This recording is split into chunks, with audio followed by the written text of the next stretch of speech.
It was a monumental year in English football history. The Lionesses put aside 56 years of hurt to be crowned Euro 2022 champions. Next, it's the World Cup. But who will Sarina Wiegman be taking along on the journey to Australia? Hello, the wait is over, and joining me for all the reaction is former England international Carly Telford. Later this hour, Aston Villa manager Kyle Ward will also be joining us. Plus, at 2:15, we will speak to Sarina Wiegman herself live as she faces the media. All that in a moment, but right now we won't keep you any longer, because if we can cross to Anton to Louis for the squad. Anton, you have the all-important 23 players on a list in front of you. Tell us, any surprises? Oh, there are a couple of surprises, Gail. Let's go through all 23 players. These are the players that will be on the plane going to Australia in July to represent England at the World Cup. We'll start with the goalkeepers, shall we? The goalkeepers are unchanged from the Euros last summer. Mary Earps, the undoubted #1. Ellie Roebuck goes as the backup. Hannah Hampton is the third choice goalkeeper, the Aston Villa goalkeeper. She's been named after getting an international recall in the last squad back in April. On to the defenders, and very good news for England fans, because Millie Bright and Lucy Bronze are both in the squad. Both have had end-of-season knee surgeries. Neither have played for more than a month, but both have been named in the squad to travel to Australia, alongside Jess Carter, Niamh Charles, Alex Greenwood, Esme Morgan and Lotta Wubben-Moy, which means no place for Manchester United's Maya Letizia.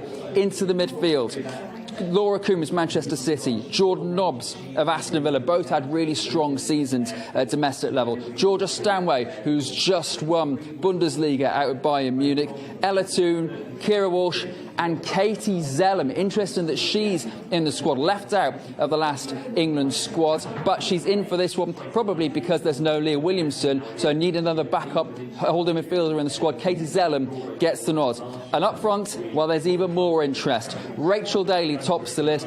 Bethany in England is included after a sensational start to her Tottenham career. 12 goals in 12 games. Sarina Wiegman decides to give her a recall, despite the fact we haven't seen England play for England since September. The other forwards, Lauren Hemp, Lauren James, Chloe Kelly, Katie Robinson, the Brighton forward, and of course Alessia Russo. So those are the 23 players that will be going. As we thought, no Beth Mead. She's still recovering from an ACL injury picked up in November. No Leah Williamson, no Fran Kirby. We already knew about that. No Steph Horton as well. No, it was tempting, sure, to call up for an international recall, but she's not there either. There are 3 players on a standby reserve list. That is goalkeeper Emily Ramsey. We've got Maya Letizia, who hasn't made the 23-player squad, and Jess Park as well, who many expected to be in the squad. They will train at St George's Park with the players, meet up in June, and then the 2 outfield players, Letizia and Park, will travel with the squad to go out to Australia as well. England can make changes to the squad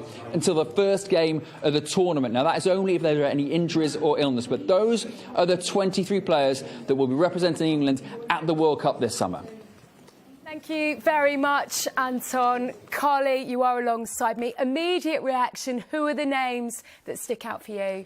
I think it's good to see Millie Bright on that list. I think we'll all be relieved about that. No, it's a very interesting squad. I think she's gone with the experience of, say, Jordan Nobbs in midfield, which I think it's great to see her back, and Katie Zelem in there. I think they're going to be 2 important players in terms of the squad as well as playing time. And yeah, but with some freshness in there, Katie Robinson, I think, is a very exciting prospect. No Jess Park, which is disappointing, but obviously her injury probably towards the end of the season probably hindered her a little bit in terms of selection. Beth England, I think her scoring form, Rich Daly in the forward section rather than the defensive section, we'll talk about her which is great. But no, I think there's a lot of consistency in there. I think having a couple of training players travel with the team as well, just in case of injuries. But no, I think it's a solid squad. It's got good versatility, good depth, good bit of experience with a bit of youth in there. So I think Sarina's probably had some difficult decisions to make, but I think it looks like a strong squad as we can go with. On days like this, there are always those that will be celebrating. There are others that will be feeling very flat and sad. And for you, you know so many of them personally. Who's going to be really hurting on a day like today? It's a difficult one. I think that Yeah, I don't know. I think you get kind of a general of how you feel, what's going into it. So the expectations are obviously there. Maybe Keats had a really good season, especially for United. And obviously coming off the back of a good Euros as well, maybe thought she had a really good chance and might be disappointed about it, especially her age and stuff, maybe being her last tournament. Obviously, Sandy McIver pulled herself out, so the goalkeeping unit was pretty set. Yeah, if I'm honest, looking at it, I don't think there's many that would be disappointed, if I'm honest. I think there's more surprises, people that have been surprised in there. I think Beth England will be really surprised and glad that she's in there. But yeah, I think as a player, you know, if you've not made the recent squads, Sarina's pretty set in her ways. She doesn't seem to make many surprise decisions. So for me, I think if you're not going, there was probably almost 50% of your heart saying that you probably want to get picked anyway. Saying those that haven't made the recent squads, Beth England hasn't. No. She didn't. She was picked for the Euros. Yeah. She didn't feature. No. She's not really featured in the recent squad, but her form for Tottenham since that move from Chelsea at the beginning of the year has put her in the forefront of Sarina's mind. 12 in 12, it would have been very hard for her not to have selected Beth. Yeah, for sure. And I think as well, when you've got someone like Rachel who's done so well up front, but also you kind of need another defender or someone who's versatile, and she might have to move back to defence, so then you need another forward. Making such a big move as well from Chelsea to Tottenham, and we know Tottenham haven't done great, but I think without Beth England, do they stay up? So I think she's proved her worth as a forward, as an out-and-out number 9, and someone who's very important to that group. She's been to a major tournament, played that kind of supporting role, didn't get on the pitch, and we talk about kind of what it's like to be in a squad for 10 weeks together. She's been there, done that, played that role, and whether she gets on the pitch or not, she's played an integral role. So I think that how she pushes the group on and off the pitch as well is something that probably Sarina's looked at. Another player that made what proved to be a very good move in January was Jordan Nobbs, from Arsenal to Aston Villa. We know she struggled with injury. She hasn't actually played a major tournament since 2017. But when you look through and you don't have the 431 caps that you don't have, do you, from the likes of Jill Scott and Ellen White, and you're missing Beth Mead, and you're missing the likes of the other players that are so experienced. You have to look at players like Jordan. Yeah, and as well, like, it's not just her experience. She's a very good player. She's proved that for Aston Villa and how important she's been for them. Your box-to-box midfielder that in Jill Scott you kind of lost out on last year, so we need that, someone different. But also Jordan's experience off the pitch, what she's like as a player, as a person around the group. I think is huge, and yeah, I think that again she hasn't featured maybe as much as she wanted to under Sarina, so I think there was some question marks over that, but again she's proved her worth for Aston Villa and how successful they've been this year. And then you add in her experience as a player. It's going to be so important when you take, like you say, a group for 10 weeks away and how that looks, how she's driving standards off the pitch, the match day plus ones when you have to go out and work hard as a group if they haven't played. Someone like Jordan, if she's not playing, is going to galvanise that squad, that young group that might be having to push the not the older players, like I say, the more experienced players every kind of game. So yeah, I think she's going to be really important. It's a day like this as well that we mentioned the 431 caps missing. England are missing their captain in Leah Williamson. Fran Kirby is also a huge miss for England. She does something that not many other players can do, and we know that Beth Mead was top scorer at the Euros. How do England go about their business without them? I think it's a really important question, but it's one of those where you can't replace those players. Those players are individual and as special as they are for that reason. But what you're trying to do is get people as close enough to what they can replicate. So someone like Toone stepping into Fran Kirby's shoes. Yes, she's not the same as Fran, but she offers that in between the pockets, sees passes that other players don't see. Very versatile in the midfield as well, and she's had a very exciting season.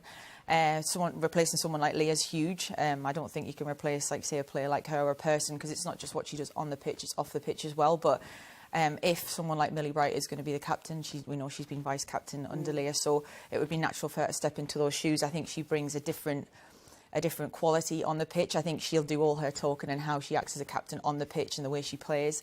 But yeah, I don't think you can replace those, but I think it's about the players that we've brought in stepping up and bringing what they can bring and not comparing them. That's the thing. They're not the same players, but as long as they're doing what they do best and they are who they believe they are, then they'll shine. And that's the thing. We've got quality players throughout, so it's not about replacing them. It's about those guys feeling comfortable, stepping into those shoes and being the best version of themselves, really. And I think Sarina knows that these players can do that. So, yeah, they're impossible players to replace, but I think they're great. The girls that will step into those shoes will do just as good as well. And we've got lots of real positives to talk about in a few minutes as well, because the likes of Lauren James wasn't even part of the Euro squad and she's had a fantastic season. As I was mentioning, plenty more reaction. But up next, we'll be hearing from the England coach, Sarina Wiegman, in a few minutes' time. Discrimination. Let's kick it out.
Sarina Wiegman has named the 23 players that will represent England at the World Cup in 50 days' time. We will be hearing from the England head coach in a moment, but Carly Telford, who's still alongside me, you've been furiously going through your notes, haven't you? And there has been, in the build-up to this, a little bit of concern from fans that there are no players in terms of it hasn't got the same experience as the Euros. They're missing their captain, they are missing their top scorer, and they're missing Fran Kirby, who was pretty magical last summer. But there's also, as we touched on before the break, plenty to get excited about. And Lauren James in particular is somebody you've watched blossom over the last year. How good could she be for England? Yeah, I think she's going to be fantastic. I think she's come off the back of a year where she's probably played the most amount of football she's played. Obviously, she's had a lot of injuries during her time with Chelsea originally, then Arsenal, then Man United. But I think for the first year, we've seen a lot of consistency from Lauren.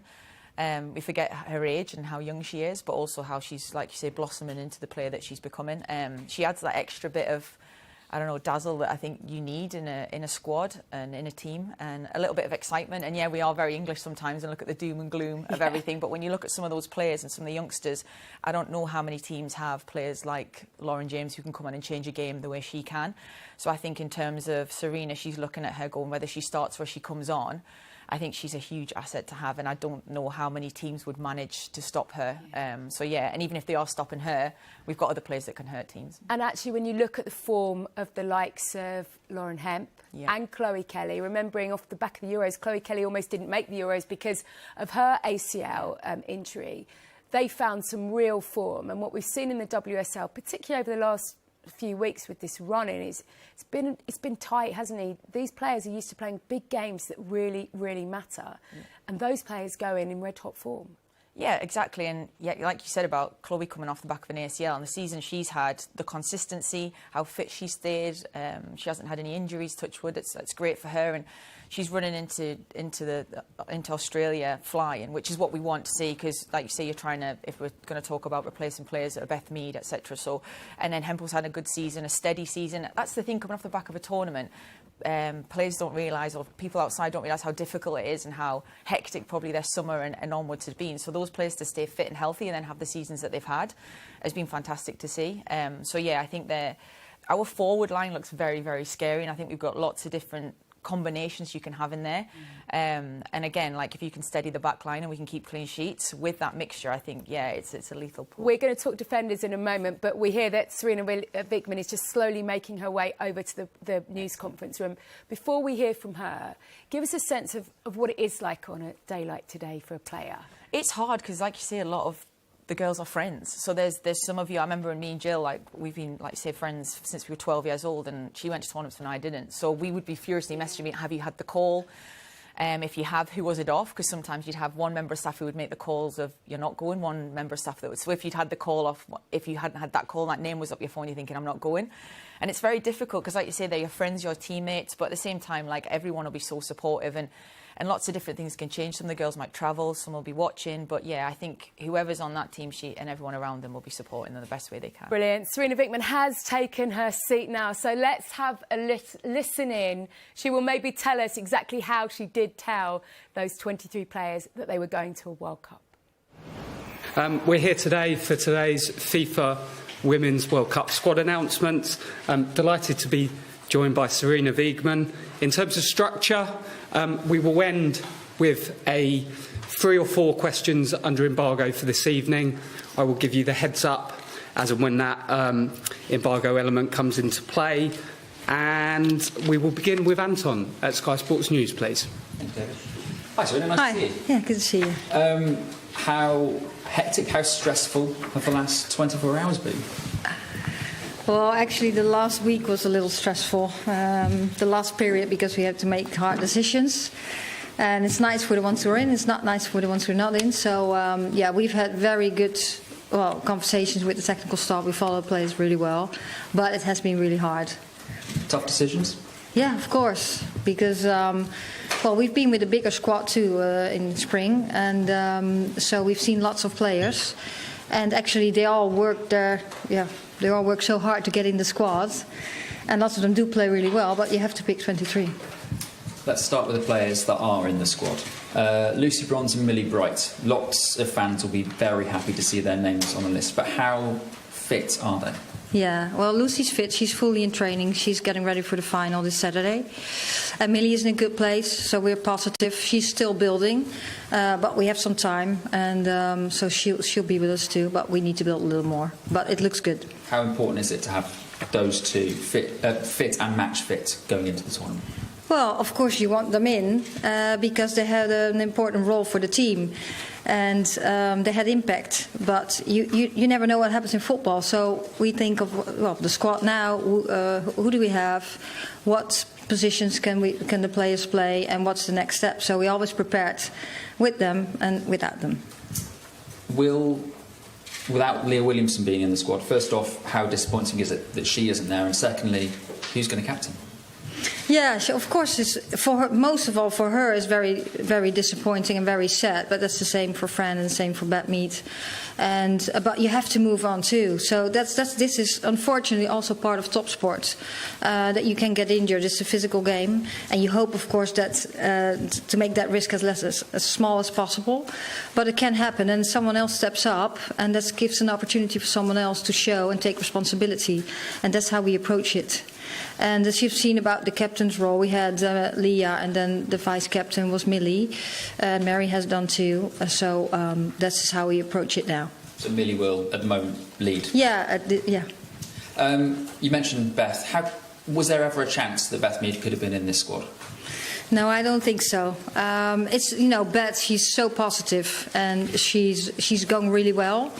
But we said the time schedule she had, we would have taken so many risks to try and get her to the World Cup, and also she had a personal situation too. So that all added that very shortly or very early we said, well, we're not going to take that risk. I'm not willing to take that risk to push her too much, and then she gets injured again, because we also have to take care of players and do what's smart and not do what's a little bit naive. You've caught a few of us by surprise by naming Bethany England, who we haven't seen in an England squad since September. Why did you decide to make that call? Because of her performances. Of course, she was at Chelsea. She didn't get the minutes, and we always say, yeah, if you're really competing for a position, and she didn't build that much credits for us because we hardly saw her play, and then she made a move and she started playing in a hard situation because Tottenham was having a hard time. But how she did and how she performed, and also how much resilience she showed, I think that's what made us make the decision to get her in the squad. Final question from me. This squad is lacking, obviously, some senior players and a couple of retirements as well. It's quite different to the squad from the Euros. How different a squad is this going to be for you to coach, and expectation-wise as well, going into the tournament? Yeah, we approach it always like we want to be at our best. And that's what we're going for right now too. Yes, you're talking a little bit in transition now, so with some changes in the team. But I still think we're really good, and we're very talented players. And we're just going to make sure that we're going to be at our best, and then we see how far we get. But I think we're still in a pretty good place. Thanks, Anton. We'll go to Joe Curry at BBC, please. Hi, Sarina. Hi. You talked about there being some difficult phone calls, and some phone calls I'm sure you enjoyed a lot more. Was there one phone call to a player that you were telling them they were in the squad that really stood out as being a nice moment for you? Yeah, of course, everyone you call, it's a nice moment when it's a positive message. And for some, it was a little bit expected, for some a little less. So I'm not going to talk about individual phone calls, but we had some very nice ones, and some players who were very anxious about this moment. For Katie Robinson, it's obviously been a difficult season at Brighton. How impressive is it that a player's pushed her way into a squad when she's been playing for a club that's really struggled? Yeah, I think we've all seen that she's very talented, but she has made a difference at Brighton. So she has had some decisive games for the club, and that was hard. And with us in our camp, she really showed quality too. So she just made us choose her. There are 6 players in your squad who have never been to a major tournament. How do you help them get their head around the experience of going somewhere like Australia, New Zealand, and playing in a World Cup? Yeah, well, of course. Well, at one point, it's always the first time for players. Just what we're trying to do is just focus on football, but also know what's happening around you. Yeah, it's going to be really exciting. I saw already 850,000 tickets are sold, so it's going to be a big event.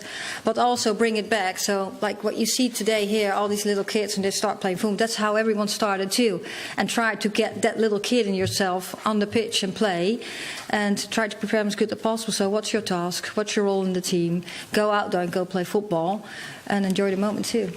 Today is, of course, all about the squad announcement, but the government released a statement saying they're concerned that there's no broadcast deal in place in the UK and other European countries. How worried are you at the moment about that situation? Well, I'm not worried about that situation. I think FIFA and the broadcaster will solve that before the tournament starts. I've heard England is a pretty good place. What I've seen, how it has been covered here in England since I came in, is just really good. So I expect that to be that way again. And I'm focusing on the football part, and I expect it to be solved before the tournament starts. Thank you. Thanks, Jo. We'll take questions from the floor. If you are asking a question, please introduce yourself with your name and the outlet you work from. We'll go to the gentleman with the mic. Yeah. Hi, Sarina. Hi, sorry. Hi. Mark from ITV News. Nice to see you. Hi. With the key personnel that you're missing ahead of the World Cup and obviously being European champions, do you think there's a target on England's back that perhaps hasn't been there before? Well, I'm not thinking of that. I think of our opportunities and how do we get prepared. And yes, we have some injuries, but I still think we have a very good squad. We have very good depth in the squad. And now we're talking about the 23 we have and some standby players who will train with us. And we get ready with this team. And I think we'll be good prepared. I think there'll be in the World Cup also teams that are really good too, just like us. And we'll see what brings us. Rachel Daly's had an incredible season in Super League. Is she the kind of player that can lead England's line in the World Cup? Yes, she can, like some other players. We've seen her, of course, she has a very good season, and she's done really well. She's played for us now as a number 9, but also in the back, and her versatility helps the team. Just the final one on Leah Williamson. A lot of raised eyebrows, perhaps, that she hasn't made the main squad. How close was she to making the main squad? Yeah, of course, she's really close. She's also one of the standby players that will train with the team. That was a hard call, with all the defenders we had to think about. And, she didn't get there just with the 23. We also see a little bit more as a right fullback. She plays a club centre-back, and she has a very good season at whole Manchester United. But this is the choice we made. Thank you. Thanks very much. We'll go to the front row. Yeah. Hi, Sarina. Hi. It's Jane from Channel 4 News. You mentioned it all starts with kids on a pitch. The Euros obviously fueled an explosion of interest in the girls' and women's game. How much pressure do you feel in this tournament to continue growing that interest in the girls' and women's game? Yeah, I think what brought that is performing. So what I really focus on is that we perform at our best, and that we are kind of a little close, that we're approachable for our fans, for kids, for everyone who's interested in the women's game. And behave like normal, I would say. Behave like normal, do your best, get connected with fans, and perform at your highest level. And hopefully that will bring us very far in the tournament, because as you know, we all have a dream too, going to the World Cup. And that's what brings the energy and the positive vibe around the team. And hopefully that inspires girls, boys, but also adults. Thank you very much. We'll go to Rob. We will listen in to Sarina Wiegman and bring you the best bits a little bit later. But next up after the break, we're going to speak to the Aston Villa manager, Carla Ward, the likes of Rachel Daly and Jordan Nobbs in the squad. No doubt she's delighted, and we'll hear from her in a few minutes' time.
one of the selections of Sarina Wiegman's squad who's definitely caught the eye is Jordan Nobbs. And we all know how good Rachel Daly has been in an England shirt. But as a defender, and we will likely see her up front, and Aston Villa manager Carla Ward is probably very, very proud at this lunchtime, aren't you, Carla? Because you brought Rachel Daly to the club last summer. You made sure she was playing up front, and Jordan Nobbs you signed in January. How absolutely delighted are you for both of them, particularly Jordan Nobbs, who's had a horrible run of injuries, hasn't she? Was out of the picture at Arsenal, and you've given her a new lease of life, and she's off to the World Cup.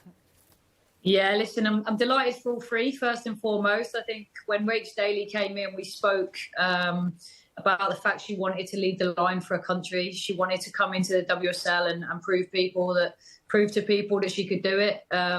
And she's done exactly that. Hannah's obviously, got herself back in England squad, arguably been in the form of her life in the last 6 months. And then Jordan, probably the most delighted of them all. And, she made a massive, massive decision to leave a club that she loves, that she spent so many years at.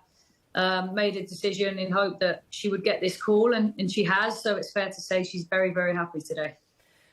We know that Sarina Wiegman has started Alessia Russo in the last few games. How close do you feel that Rachel is pushing her now? She was the WSL's top scorer, wasn't she? She was crowned player of the season. She's had a phenomenal few months.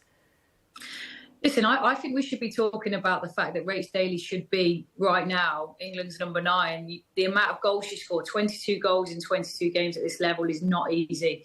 I think obviously only Beth Mead Fran's done that. She's been unbelievable. I think she's shown even for England when she started. She's done exceptionally well. She scored goals, she's creating. So for me, it's a no-brainer. For me, I think she has to start in that 9 role.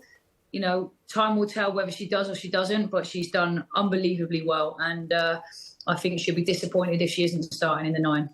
Carly's itching to ask you about goalkeepers in a moment. I just want one more question on Jordan Nobbs, because we've seen in the absence of Fran Kirby, nobody has managed to really step in and unlock those defensive. England, particularly against Australia, struggled in attack a little bit. Could she be key for Sarina Wiegman in that kind of number 10 position? Yeah, look, she's got a huge amount of experience, first and foremost. So I think Sarina will know that and hopefully will tap into that at such a big tournament. But look, I think what Jordan does really well is connect with the 9. She likes to get beyond. She's quite happy to play in pockets. And I think she's done that brilliantly these last few months for us. So hopefully she'll get an opportunity out in Australia to show what she's shown at club level. But she certainly will give a different type of option to what's in the squad already. Hi, Carla. Obviously, I've got a goalkeeping question. Worked with Hannah, unbelievable. How have you rebuilt her since obviously being left out of the squad at England last year?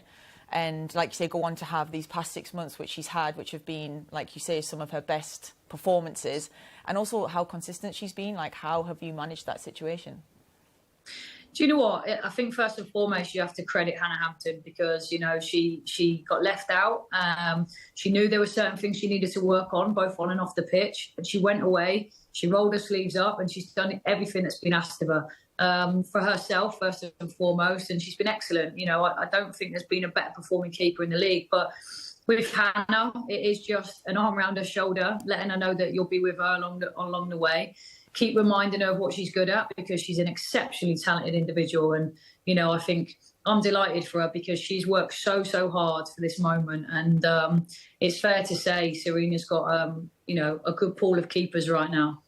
50 days out to the start of the World Cup, Carla. Overall, what do you make of England's squads and how far do you think they might be able to go in Australia in a few weeks' time? Yeah, listen, I think confidence is high. Naturally, when you win the Euros, expectation rises. So they'll have the pressure of that, no doubt. But look, they've got a well-equipped squad. You look at that squad, it's got young, it's got youth, it's got experience. Yes, of course, we're missing key players and that will naturally play a part. But Sarina showed that she's one of the best in the world. She knows how to get the best out of players and she's done that up to now. So, yeah, we have full faith in the fact that I think they're in a good position.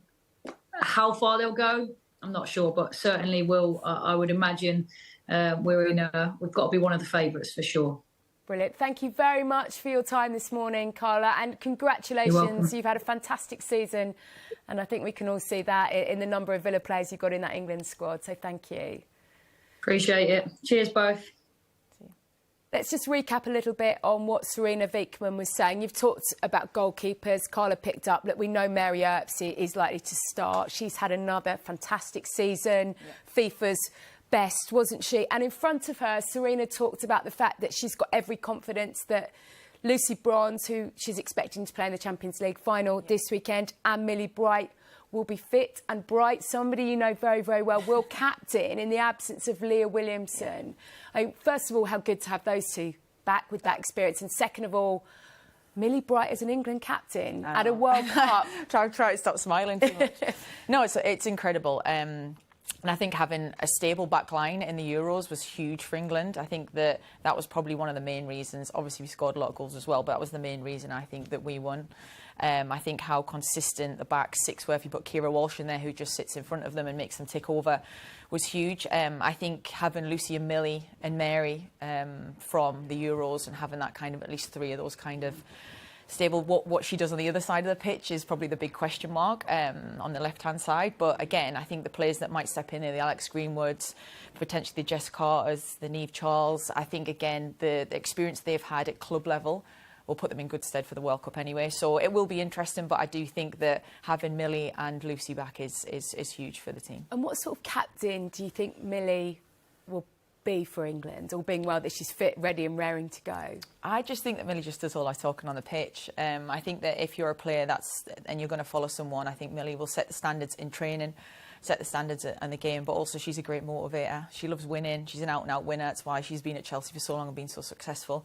But I think with Millie, like what she's learned over the past few years, even being vice-captain at Chelsea, is like how much she's matured, what it takes to be a leader, what it takes to have difficult conversations off the pitch with the players around you, how to motivate the girls in the squad, all the kind of things you think seem easy. Yeah, be sat in front of the media. Yeah, all those things that seem easy, but actually it's a skill to learn and to manage. And I think that Millie will be so well equipped now. I think that it will be a lot easier transition doing this than kind of not having that experience, like sitting with Magda and Leah and doing all that kind of thing and being in the England squad for so long. I think she'll be great, and I'm sure she'll have a fantastic tournament. And the best thing is that she's fit. She's got a healthy knee now, which is something that she struggled with for many years, which many people don't know, that Millie's actually been strapped up for about 3 years with this knee.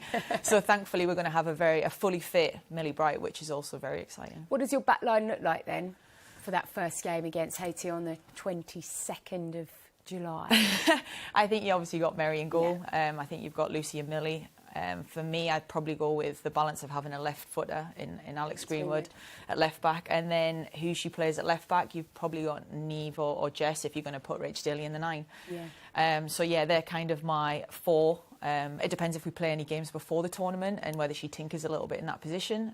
But yeah, for me, that's how it would look for me. And you mentioned about not playing any games before. At the moment, there is nothing confirmed. There is talk of perhaps one game being played before they go away, one game being played behind closed doors. But surely Sarina Wiegman desperately needs some game time, doesn't she? Because this group of players, the core of it, she knows very well. But there are some players she hasn't looked at.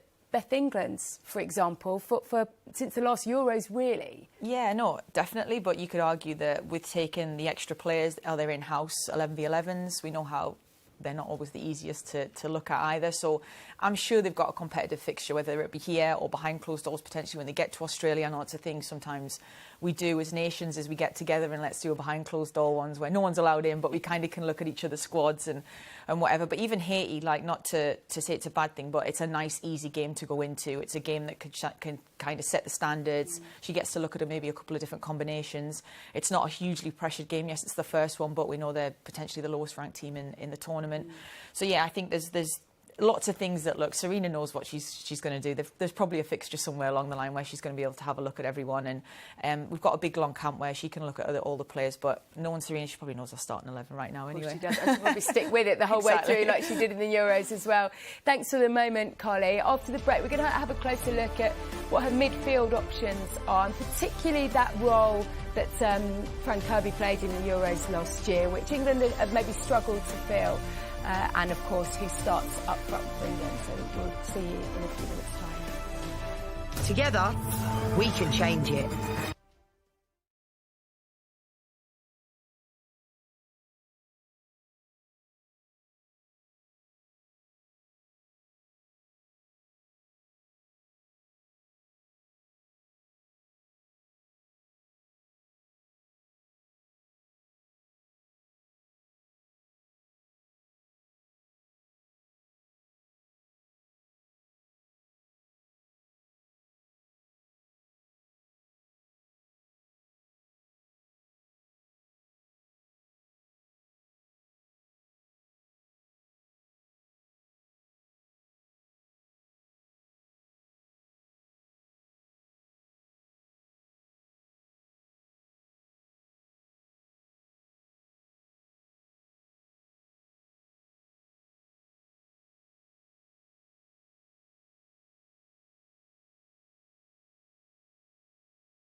Still going through the 23 names that will represent England at this summer's World Cup in Australia. And Carly, we're going to talk about midfield now, and perhaps one of the easiest selections she would have made would be Keira Walsh, who was simply phenomenal last summer, and she's continued that form through at Barcelona, hasn't she? And she plays a Champions League final this weekend. Oh, just a little final she's got herself to.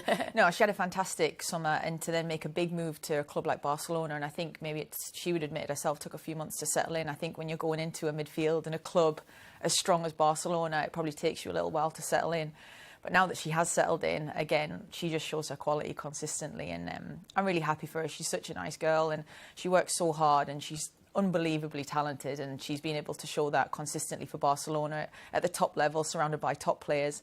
And yeah, I wish her all the best this weekend, and she gets through it. And like you say, for me, she's one of the first names on the team sheet. Another player that's playing in Europe is Georgia Stanway, last seen singing Sweet Caroline in Lederhosen, downing pints of German best beer, I think. She's had a fantastic season since that move to Bayern Munich. The only problem for Sarina Wiegman is that the German FA haven't announced exactly when she'll be released and she can join up with the England squad. Yeah, which if she's still in a square in Munich is probably the best thing right now. I think she might have a week off next week to recover. I mean, she won the league. She's had, you know, a fantastic few months over there. And she's probably got a couple of weeks off now. It's frustrating because I think a lot of the nations are trying to agree with UEFA and FIFA about times off. So I'm sure that they're dealing with it away from our scenes and the different kind of FIFAs and how we keep the girls fit until they're released, which is the main thing. But also it's the balance of giving the girls the rest. So if there's an opportunity to give someone like Georgia Stanway, who's played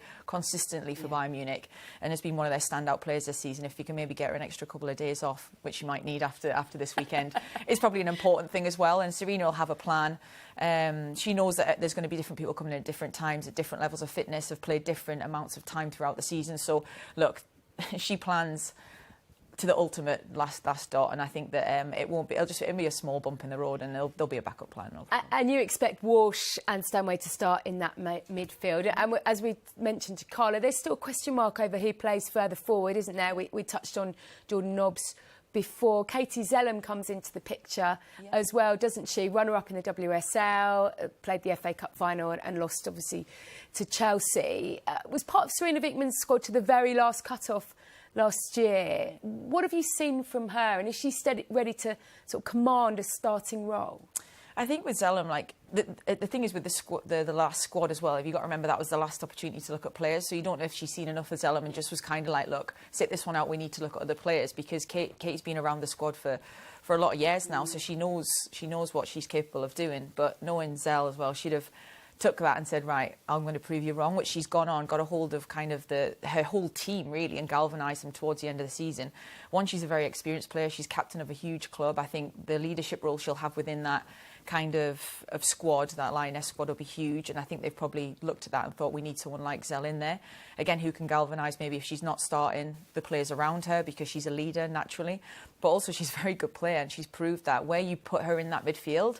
Again, we're probably looking at more of a 10 role if Stanway and Walsh are going to be your starters, and I think Katie sits more in a holding role probably. So if we're maybe looking at a more defensive, do we put her, if we're playing a stronger side, do you put her alongside a Keira Walsh, and you've got two kind of holding and give her a little bit more freedom along Keira. And I think that's probably her only chance of playing, if I'm honest, because I think that we're going to have probably Stanway in a number 8 role, who'll box to box, and then you're probably looking at an Ella Toone, who's going to play her in that 10. So it's either probably between Stanway and Zelem or Toone. Toone was one half of the super subs last summer, wasn't she? Have you seen enough progress in her to be able to fill that role this summer? Yeah, well, I think as well when you haven't got the opportunity to switch as much that you did with Fran and have that experience, I think that what Ella's done is she's had to probably learn to gain that experience very quickly. I think she's had a fantastic season at Man United again, but can she do it on the big stage? That is the question. Her and Russo as well, like obviously the double kind of subs. Super subs. But at the same time, I think that she's a quality player, and I think you've just got to give the opportunity. She backs herself, the girls back everyone, like everyone around her knows how good she can be. I think it's about making sure she feels good, and you put her on that pitch and you believe in her, and she'll do the business, not a problem. I guess the same goes for Alessia Russo. So many people were calling for her to start last summer ahead of Ellen White. She came on, she made the impact every England fan, I think, hoped she would. Do you start with her? Carla says she'd start with Rachel Daly. I think she has to say that. No, she probably does. Yeah, no, I think Carla makes a great point. I think again, like Alessia is a fantastic player, and yes, people kind of, I think, underestimated Ellen White and the hard work that she did for the 60-70 minutes when she was on the pitch, and then like wore teams down, wore defences down, and then Alessia comes on and brings her quality on when teams are tired and struggling and scores the goals that we need. So you can argue, like you say, now she's had a few starts. Maybe she hasn't had the impact that she wanted to as the starting 9, and maybe hasn't scored as many goals again for Man United as she wanted to. But she's still a fantastic player. And again, it comes down to what does Sarina want out of her 9, and how does she want them to look? How does she want to have the impact throughout the minutes in the game? Like Sarina's plan and the way she works is, we'll probably never understand it, hence why we're not manager of England.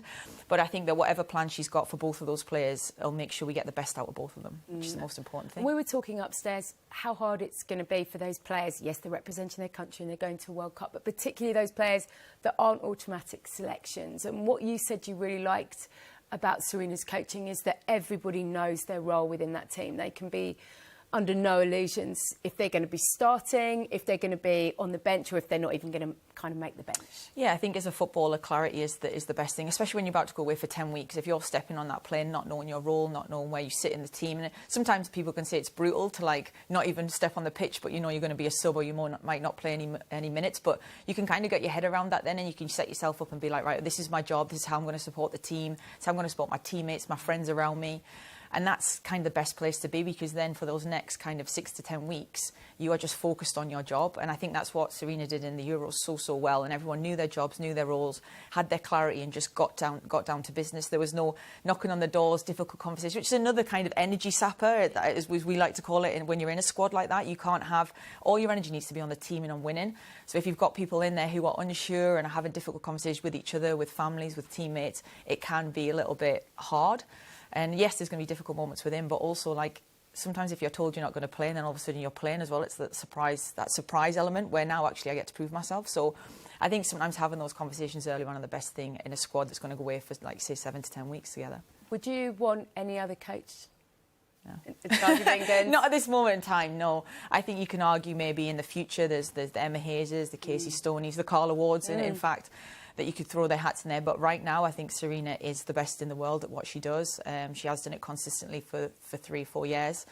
We've won the most amount of trophies under an England manager, and I think there's no one else I'd want in charge of our Lionesses going into this tournament and for the foreseeable, if I'm honest. And we know just the one defeat under her, but it kind of came at the right time, didn't it? If it was ever going to come, if it was summer last year, I think it would have been even more sad. So, no, it's good. It's a nice like refresh button for everyone, the squad, but also the staff, because they have to look at what they're doing and make sure they're planning and prepping and make sure that everyone's kind of right. We're actually not maybe as where we want to be right now. So where have we got to be and how do we get there? And I'm sure Sarina and her team have spent the past 5-6 weeks looking at that and preparing themselves, and then the girls for like you say, with the biggest tournament of their lives. How are you feeling 50 days out? Are you excited? Of course I am. No, I'm so excited. Like I say, a lot of them are my friends, my fellow teammates, but I mean, what a place women's football's in right now. It's so exciting to be part of, and I'm so glad I'm home for it this time and to witness it. And yeah, I'm excited for the girls, for the team, and for the country, because I think we've just got, for the first time ever, a really, really good opportunity to go and win a World Cup. Yeah,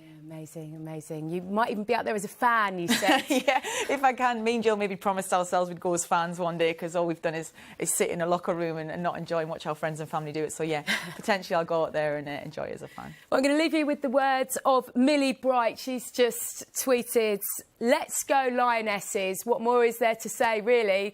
She is the player who will captain England to Australia this summer, and we'll be hearing some from Sarina Wiegman in a few minutes' time. She's just addressing the kids at the local football club. Then she'll be speaking to Anton Tolui on the other side of these.